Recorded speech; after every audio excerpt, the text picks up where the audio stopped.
और जब केसी की मृत्यु भई तब कंस को झटका जोड़ का लग गया।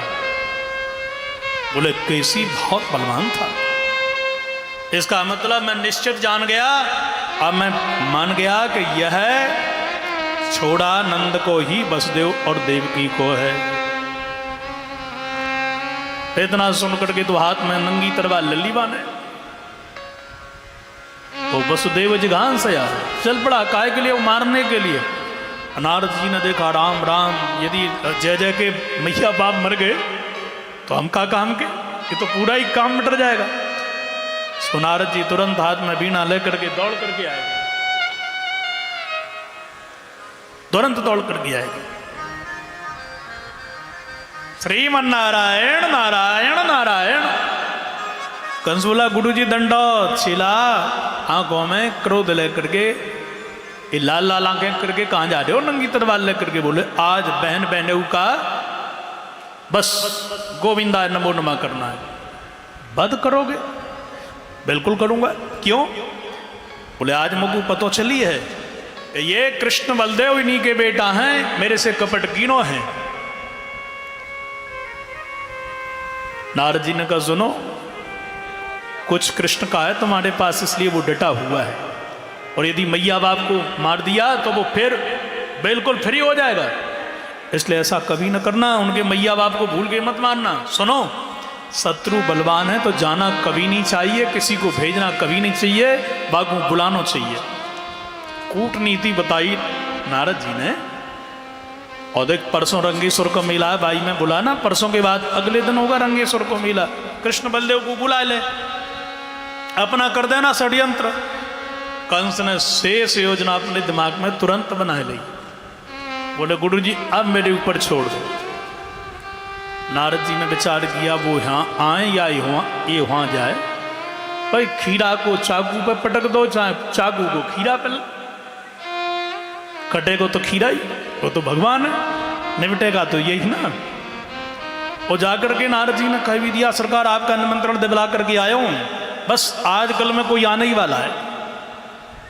रात्रि की बेला में सज्जनों कंस ने अक्रू जी को बुलाया। ये दुपक्षी रिश्तेदार थे, कंस के मंत्री हैं, बाबा नंद के रिश्तेदार, बुला लिया। कहा सुनो, कहो सरकार। गच्छ नंद ब्रजम भद्रे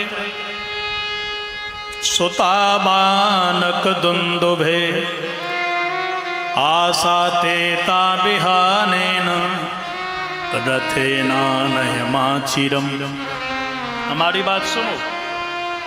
कंस बोला अक्रू जी से, अविलंब नंद के ब्रज में जाओ और वहां जाकर के कृष्ण बलदेव को लेकर के आओ, बस मैं अपने षड्यंत्र के द्वारा उनको समाप्त करवा दूंगा, इसके बाद तो मैं अजर अमर हूं। उपस्थित अक्रू जी एकदम चाव में बोलने वाले थे, नहीं जाऊंगा, लेकिन दृष्टि पड़ गई तब तक नंगी तलवार के ऊपर। बोले दुष्ट है, कहीं इधर घुमा दिए तो नीचे फुटबॉल की तरह गिरेगी हमारी गर्दन। अरे क्यों नहीं जाकर के जय जैसे कहें ये बात को हम। तो अक्रू जी ने स्वीकार कर लिया, रात्रि भर चिंतन कर रहे हैं, जो भी होगा पर माधव के दर्शन तो कर ही लूंगा। आहा, सवेरे रथ पर बैठ गई, चल पड़ा रथ। और रथ पर जब बैठे तो अक्रू जी के नेत्रों से अश्रुपात हो रहा है, भावों को। बोले किंमया चरितम भद्रम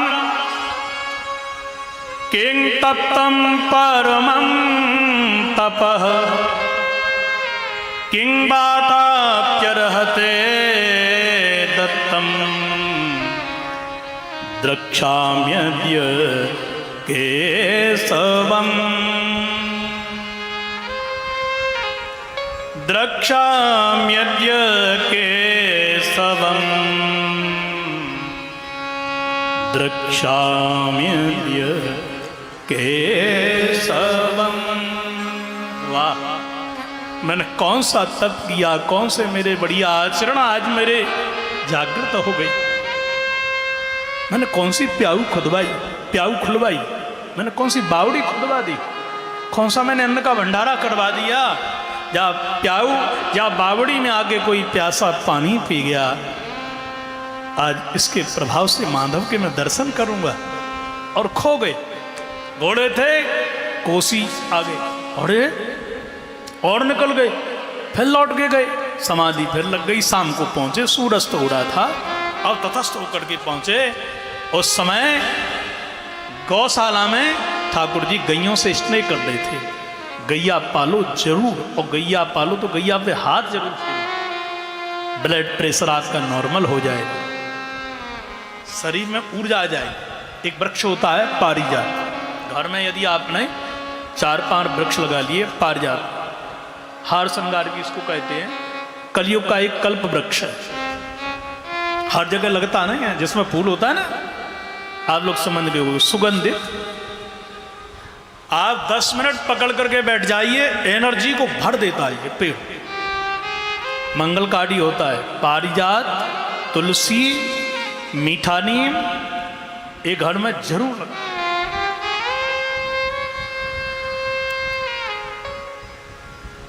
तो गैया के ऊपर हाथ फेरोगे, आपके अंदर एनर्जी भरपूर आ जाएगी। भगवान हाथ फेर रहे थे, अक्रूर जी ने जैसे ही देखा, जय जय आपकी जय हो। और इतना प्रभु ने सुना कि दौड़ पड़े, चाचा।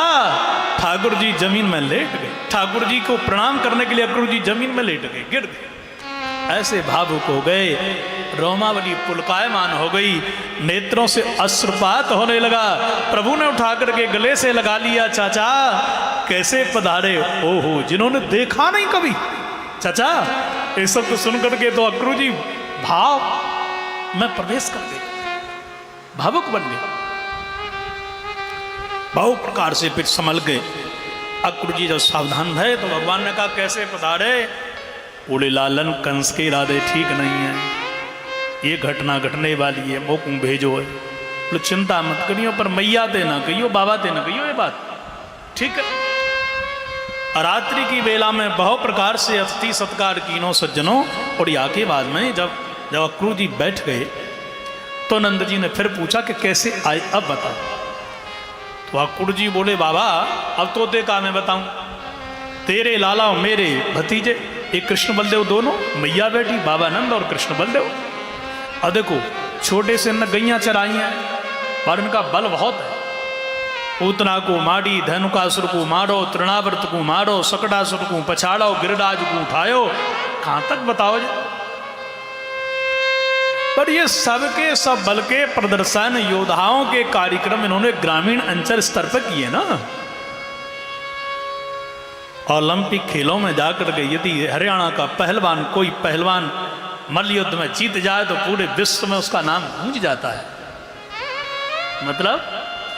मतलब ये बाबा, परसों के दिन रंगेश्वर को मेला है, जसोदा जी बुढ़िया को मतलब का हुई, अरे वहां में बड़े बड़े योद्धा बुलाए जाए, जसोदा मैया पूरे विश्व के योद्धा आए, वहां में लड़े सब। और अपनों लाला जब गिरिराज को पहाड़ को उठा सके तो पहलवान को तो पछाड़ सके, और यदि उच्च श्रेणी के पहलवान को अपने लाला ने पछाड़ दी नो, तो बिना प्रचार के कृष्ण का नाम पूरे विश्व में गूंज जाए।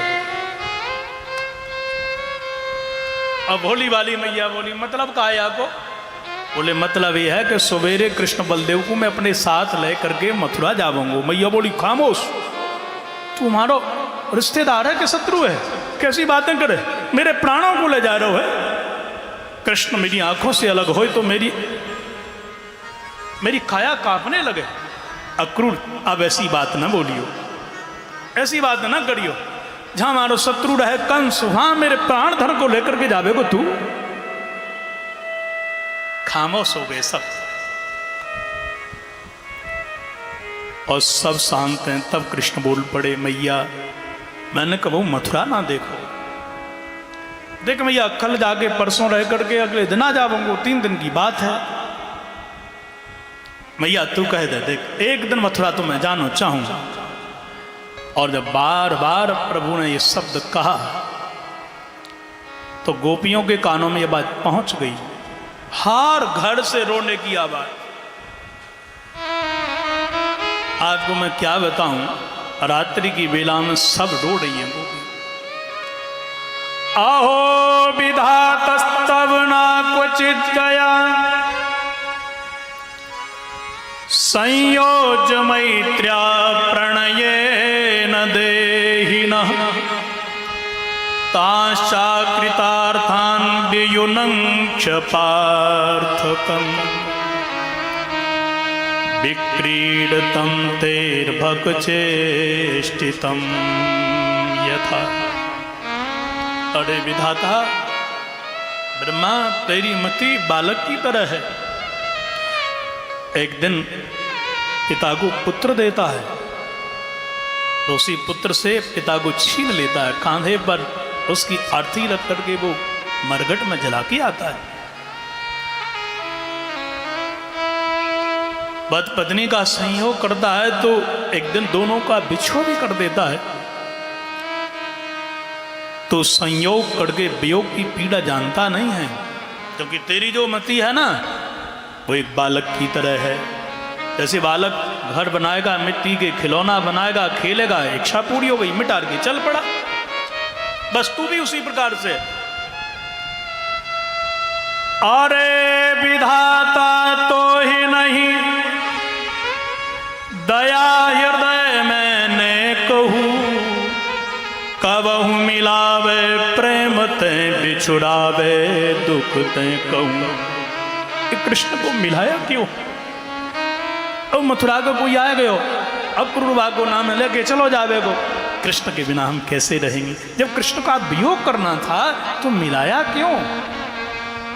ये तेरी चेष्टा ठीक नहीं है ब्रह्मा। एक बोली बहना, या में कृष्ण को कोई दोष ना है, वो पंडित आयो ना अक्रूर। अरे बाको कौन ने अक्रूर नाम रख दियो? वो तो क्रूर सिंह है, वो दुष्ट है जो हमारे कृष्ण को हमसे अलग लेकर के जा रहे हो। सवेरा हो गया, सारी गोपी पहुंच गई जहां रथ खड़ा हुआ है सजा। पीछे से ग्वाल वाले भी पहुंच गए। गैया चराने को जानो है लाला, आज बड़ी देरी हो गई। बाहर से ग्वालन ने आवाज लगाई, लाला निकल गया जल्दी। कन्हैया बोले, भैया आज तो मैं मथुरा जा रहा हूं, हमको छोड़ के तूने कैसे कह दी? सारी गोपियों का वियोग, मैया रोने लगी। कन्हैया बोले, मैया आज जाके कल रह के परसों में आ जाऊंगा ना, कहे तो रोते थे।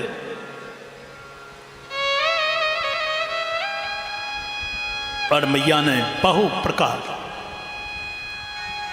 जब बार बार कन्हैया ने कहा तो कृष्ण बलदेव के हाथ बाबा नंद के हाथों में दीने और कहा कि देखो तुम साथ में जाओ, आज दे रही हूं, कल छोड़ के परसों यारी। सबको समझा रहे हैं ठाकुर जी, देखो ब्रजवासियों गोपियों, केवल 2 दिन की बात है, तीसरे दिन तो मैं आ ही जाऊंगा ना। मैयारी मोहे मथुरा